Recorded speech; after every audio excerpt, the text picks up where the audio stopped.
नमस्कार, capital TV का खास शो वॉर ऑफ स्टेट देख रहे हैं आप। मैं हूं आपके साथ पूजा।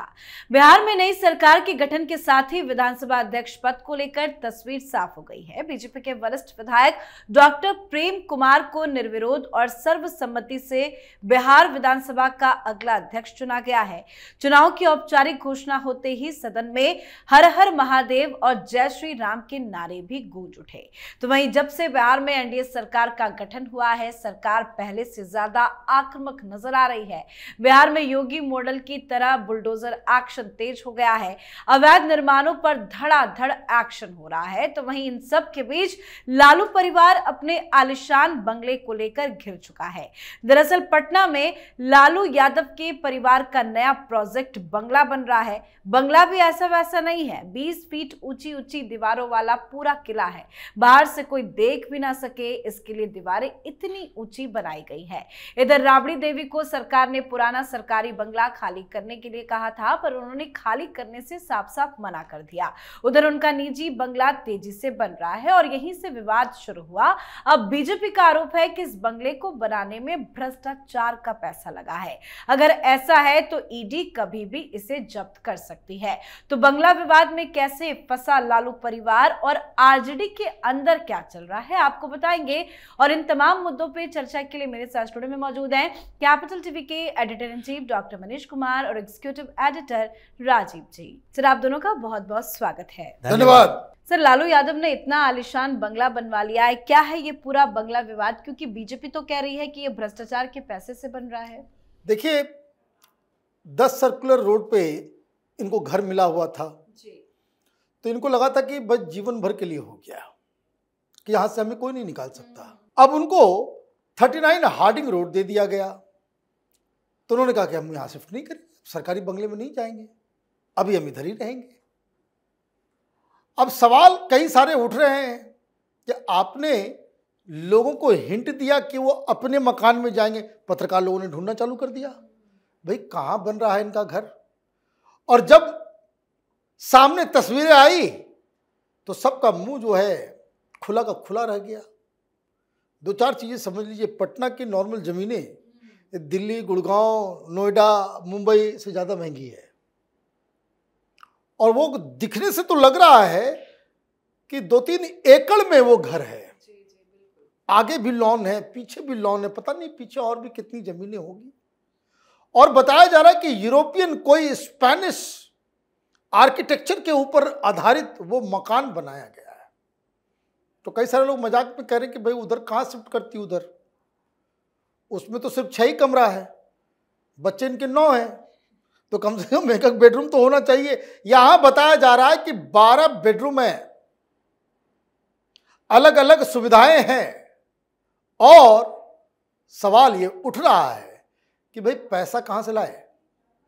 यही तुम्हारा समाजवाद है? ये गरीब गुरबा का लीडर अपने आप को कहते हो और तुम इस तरह के आलिशान मकान के लिए पैसे कहां से लाए? क्या ये उस वक्त खरीदा गया जमीन है या गिफ्ट किया हुआ? जब ये तो इन्वेस्टिगेशन का मसला है।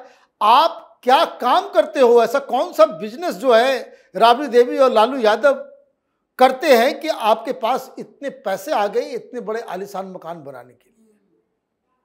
तो ये तो मौका लालू परिवार ने ही भारतीय जनता पार्टी को दिया है।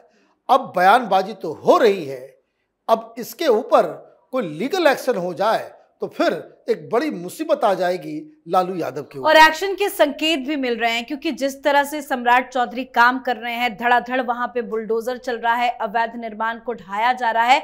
और बीजेपी इस बंगले की तस्वीरें भी शेयर करके चेतावनी दे रही है कि ईडी कार्रवाई करेगा। क्या ये जो आलिशान बंगला सामने आया है उस पर एक्शन लिया जा सकता है? देखिए, ईडी कार्रवाई कर रही है, ईडी की टीम तो पहले से कार्रवाई कर रही है। लालू प्रसाद यादव इतने बड़े परिवार के थे नहीं, ये खुद बोलते हैं कि हम किस पृष्ठभूमि से बाहर आए। हाँ। फिर इन्होंने कहा कि हमारे ससुराल से भैंस मिली थी तो हमने डेयरी शुरू किया और उसी के पैसे से छोटा मोटा कारोबार शुरू किया, वो प्रॉपर्टी बढ़ती गई। लेकिन इस बीच 2-2, 3-3 घोटाला इनके नाम से हुआ, यानी कि चारा घोटाला जिसमें इनको सजा मिली हुई है। फिर उसके बाद ईडी की जांच इनकी 2 कंपनियों के ऊपर हुई जब लैंड फॉर जॉब घोटाले की जांच हो रही थी। लालू प्रसाद और राबड़ी देवी ये दोनों के नाम से एक कंपनी बनी थी लारा एसोसिएट्स। तो लालू राबड़ी एसोसिएट्स की जब जांच शुरू हुई तो उसमें तेजस्वी यादव भी थे और उसमें मीसा भारती भी थी। मीसा भारती के दिल्ली के बंगले पर छापेमारी हुई। पता चला वहीं से मीसा भारती का जो दिल्ली में ये फार्म हाउस है लालू प्रसाद के फैमिली का है, लेकिन मीसा भारती को गिफ्ट दिया गया था और उस मीसा भारती के फार्म हाउस से वो लारा का ऑफिस चल रहा था। तो फिर ये कहा गया जब यहां से ऑफिस चल रहा है तो इसका एड्रेस गुड़गांव का क्यों दिया गया है, वहां से इसके पार्टनर का पता चला।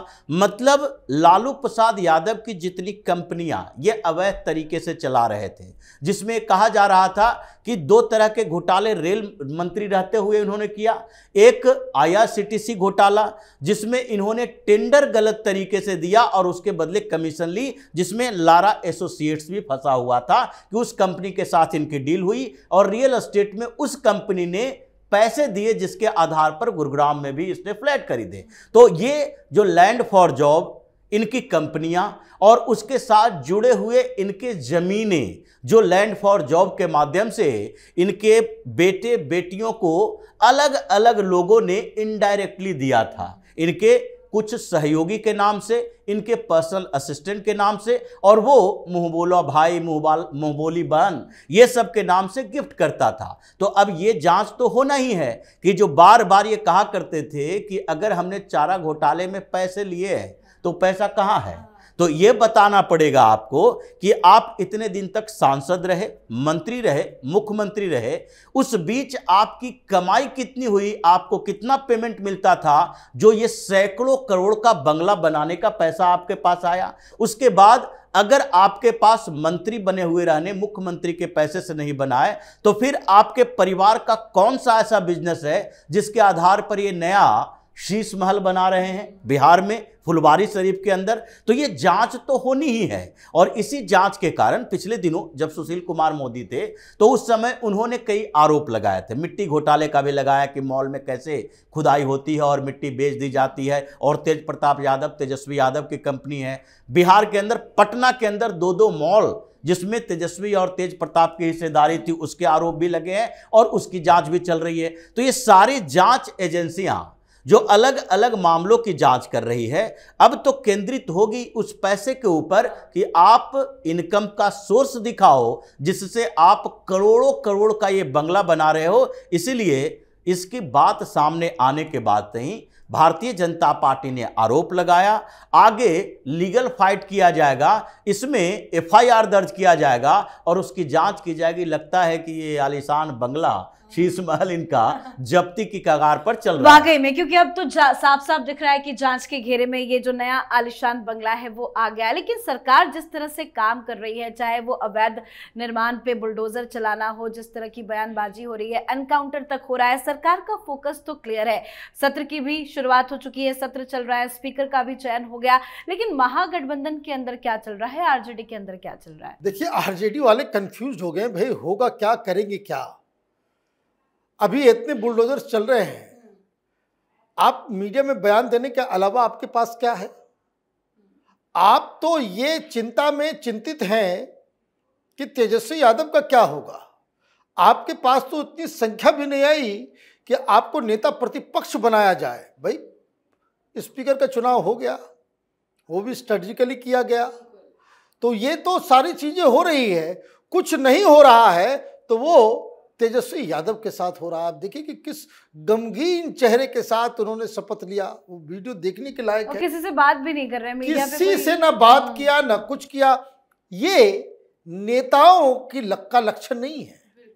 ये तो ऐसा लग रहा है कि कोई ईगो हर्ट हो गया, मैं हार कैसे गया, वो उस तरह का तेवर दिखाया जा रहा है। और खुशखबरी कुछ कांग्रेस पार्टी की तरफ से दे दी गई है कि अब ये बताया जा रहा है कि कांग्रेस में ये बुरी तरीके से चर्चा है कि बिहार के अंदर ये आरजेडी के साथ अब रिश्ता तोड़ना जरूरी है। ये बयान राजेश राम जो कांग्रेस पार्टी के अध्यक्ष हैं, उन्होंने मीडिया को बताया कि हमने तो बर्बाद हो गए इनके साथ।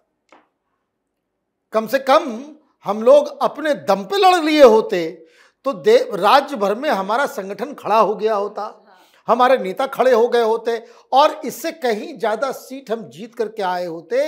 ये तो तेजस्वी यादव ने ही हम लोगों को डुबा दिया। तो इसका मतलब ये हुआ कि आप न घर के रहे न घाट के रहे। अभी तो और भी किल्लत शुरू होने वाली है, क्योंकि अभी तक ये तय नहीं कर पाए हैं तेजस्वी यादव, न मीटिंग करके ये तय कर पाए हैं कि भाई ये हार हुई तो उसके लिए कौन जिम्मेदार होगा। जिम्मेदारी तो लेनी पड़ेगी। और लगातार ये खबर आ रही है कि आरजेडी के कई सारे लीडर पार्टी छोड़ के इधर उधर वो जंप कर रहे हैं। वाकई में विद्रोह तो है सर। तेजस्वी यादव अभी क्या सोच रहे होंगे, क्या रणनीति बना रहे हैं, क्योंकि पार्टी तो पूरी तरह से बिखर गई है, कांग्रेस के साथ भी रिश्ते नहीं बच पाए हैं। देखिए, आपस में भी रिश्ते अच्छे नहीं हैं जी। जो महागठबंधन के अंदर चल रहा है और दूसरी तरफ सरकार के अंदर। ऐसा नहीं है कि एनडीए में एक ही रास्ता दिखाई पड़ रहा है, एनडीए के अंदर भी बातचीत चल रही है, तैयारी चल रही है। और इसलिए पहले महागठबंधन में जो पिछले दिनों मीटिंग हुई, उस मीटिंग में महागठबंधन के सारे नेताओं को बुलाया गया था, लेकिन कांग्रेस की तरफ से कोई नहीं गया। इसके विधायक पहले ही बोल चुका था कि हम दिल्ली में राहुल गांधी के साथ मीटिंग में व्यस्त थे, जबकि दिल्ली की मीटिंग एक दिन पहले हो चुकी थी और 3 दिन तक राहुल गांधी दिल्ली में अपने विधायकों को रखे हुए नहीं थे।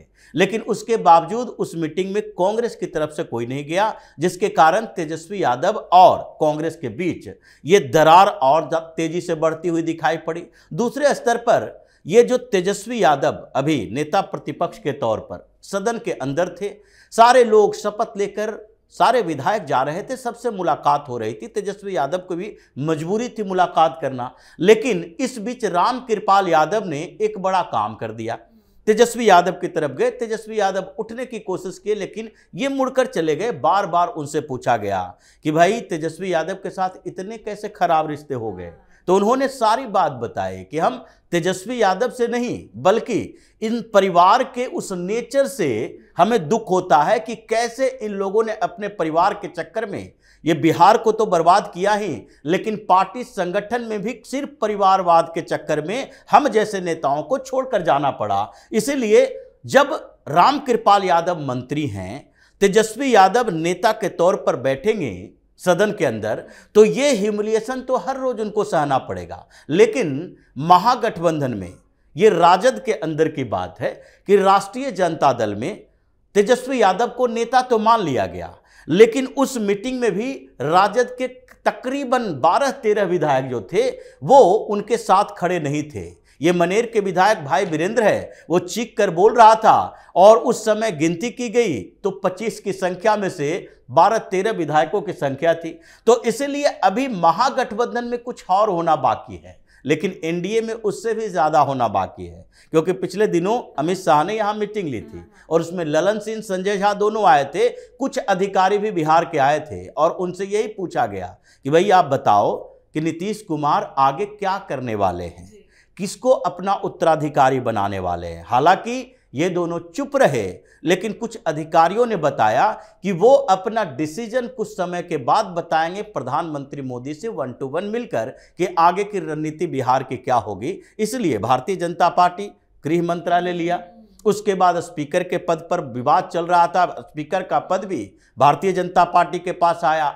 आगे अब रिजीम चेंज की चर्चा चल रही है कि नीतीश कुमार की सम्मानजनक विदाई हो, वो कोई बेहतर पद ले और उसके बाद आगे मुख्यमंत्री किसका होगा, इसके लिए तो भारतीय जनता पार्टी और जनता दल यूनाइटेड में पहले से बात होगी। बिल्कुल सर, बहुत बहुत धन्यवाद सर आप दोनों का। धन्यवाद। तो लालू परिवार पर पहले से ही भ्रष्टाचार के आरोप है, अब नए बंगले की ऊंची ऊंची दीवारें उनकी मुश्किलें और बढ़ा रही हैं। बंगले को लेकर कई तरह से सवाल खड़े हो रहे हैं। वहीं चुनाव में मिली करारी हार के बाद से महागठबंधन के भीतर सिर्फ फुटबॉल की स्थिति पैदा हो गई है। कांग्रेस अलग समीक्षा बैठक कर रही है तो आरजेडी अलग। अभी तक महागठबंधन की सभी पार्टियां एक साथ बैठकर ये पता लगाने की कोशिश से बचती रही कि महागठबंधन की ऐसी दुर्गति क्यों हुई, और संदेश साफ है कि सभी के रास्ते अब अलग अलग हो गए हैं। तो आप भी अपनी राय कमेंट करके लिखिएगा। देखते रहिए कैपिटल टीवी। नमस्कार।